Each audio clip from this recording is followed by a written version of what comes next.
पश्चिम Bengal, Mamata Banerjee, CBI और Narada sting case एक बार फिर से सुर्खियों में है। ये मामले इसलिए सुर्खियों में आए क्योंकि एक बार फिर से सीबीआई ने बड़ी कार्रवाई करते हुए ममता बनर्जी के 2 मंत्री समेत 4 नेताओं को गिरफ्तार कर लिया है।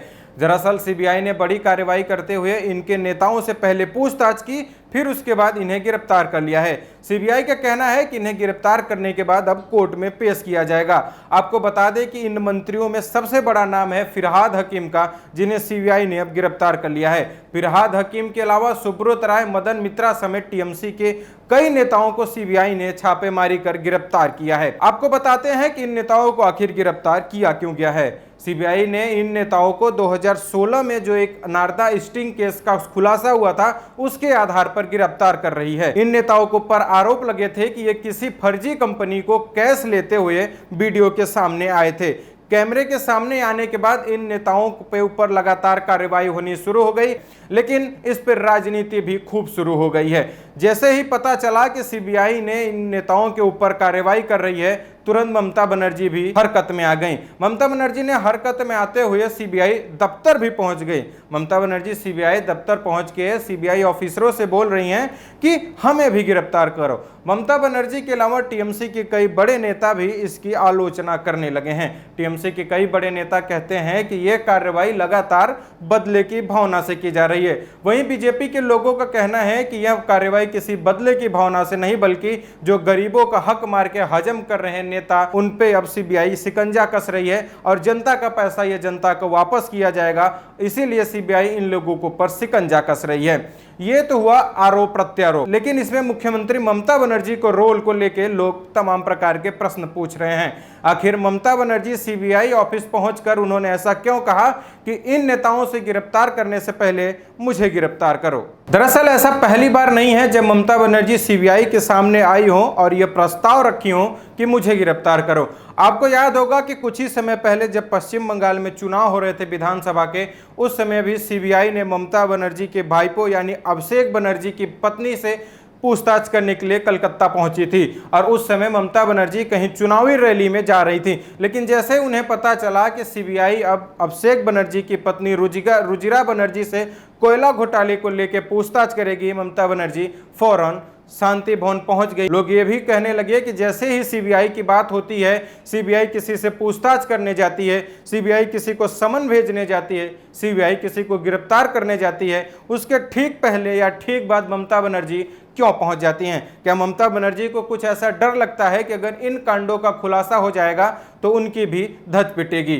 ममता बनर्जी एक बार 2019 में भी सीबीआई के सामने आई थी। आपको याद होगा रातों रात कैसे पश्चिम बंगाल का माहौल बदल गया था जब सीबीआई वहां पे रेड करने के लिए पहुंची और टीएमसी के कुछ नेताओं को समन भेजी, तो वहां पे आईपीएस राजीव कुमार और ममता बनर्जी दोनों धरने पे बैठ गए थे। आईपीएस राजीव कुमार का कहना था कि गिरफ्तारियां गलत हो रही हैं और उनके साथ ममता बनर्जी भी धरने पे बैठ गई थी और ममता बनर्जी उस समय यही कह रही थी कि ये बदले की भावना से की जा रही है। हालांकि इसमें काफी विरोध भी हुआ था, क्योंकि ममता बनर्जी के जो पुलिस थे और जो आला अधिकारी थे, उन्होंने सीबीआई के लोगों को ही कुछ घंटे के लिए गिरफ्तार कर लिया था और उन्हें जांच नहीं करने दिया गया था।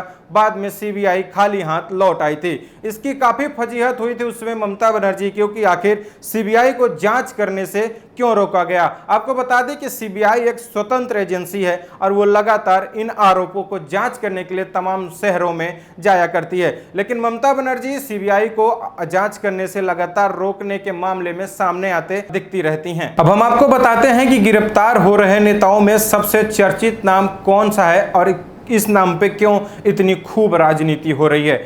फिरहाद हकीम हाल ही में हुए चुनाव पश्चिम बंगाल में कोलकाता पोर्ट विधानसभा सीट से जीत के आए हैं और उन्हें मंत्रिमंडल में भी जगह दिया गया है। उनको परिवहन मंत्री के रूप में ममता बनर्जी ने अपने मंत्रिमंडल में शामिल किया है। फिरहाद हकीम टीएमसी के बहुत पुराने और दिग्गज नेता हैं, इसीलिए लगातार जब भी फिरहाद हकीम की गिरफ्तारी होती है या उनके ऊपर सीबीआई का शिकंजा कसा जाता है, तो ममता बनर्जी उनके पक्ष में तुरंत मैदान में उतर आती हैं। लेकिन आपको याद होगा कि फिरहाद हकीम वही नेता हैं जो कोलकाता पोर्ट को मिनी पाकिस्तान और सीबीआई को सुअर कहते हमेशा नजर आते रहते हैं। चुनाव में भी इनकी खूब ऐसे तथाकथित वीडियो वायरल हो रहे थे जिसमें इसकी धज पिट रही थी और लोग सवाल पूछ रहे थे कि आखिर कोलकाता पोर्ट को मिनी पाकिस्तान क्यों कहा जा रहा है और जो केंद्रीय वाहिनी है उसको सुअर को बच्चा कहा जाना कितना जायज है। तो आप समझ सकते होंगे कि ऐसे नेताओं को गिरफ्तारी के लिए ममता बनर्जी अगर सामने आती हैं तो लोग इस बार फिर ममता बनर्जी से भी सवाल पूछेंगे कि क्या कार्रवाई निष्पक्ष तरीके से करने में बाधा क्यों उत्पन्न की जा रही है। राज्यपाल से सीबीआई ने पहले ही इजाजत ले ली थी कि वहां पे कार्रवाई की जाएगी। जैसे ही चुनाव संपन्न हुआ पश्चिम बंगाल में हिंसा का माहौल बन गया था, उसी समय सीबीआई ने पश्चिम बंगाल के राज्यपाल से इजाजत मांगी थी कि उन्हें कार्रवाई करने की इजाजत दी जाए। उसी समय राज्यपाल ने टीएमसी के इन नेताओं के खिलाफ कार्रवाई करने की इजाजत दे दी थी, जिसके बाद अब सीबीआई ने उन्हें छापेमारी कर गिरफ्तार किया है और कह रही है इन्हें अब कोर्ट में पेश करेंगे। सीबीआई के कार्रवाई के बाद लोग लगातार अमित शाह और केंद्र का नाम सामने ले रहे हैं। इसके पीछे की सबसे बड़ी वजह है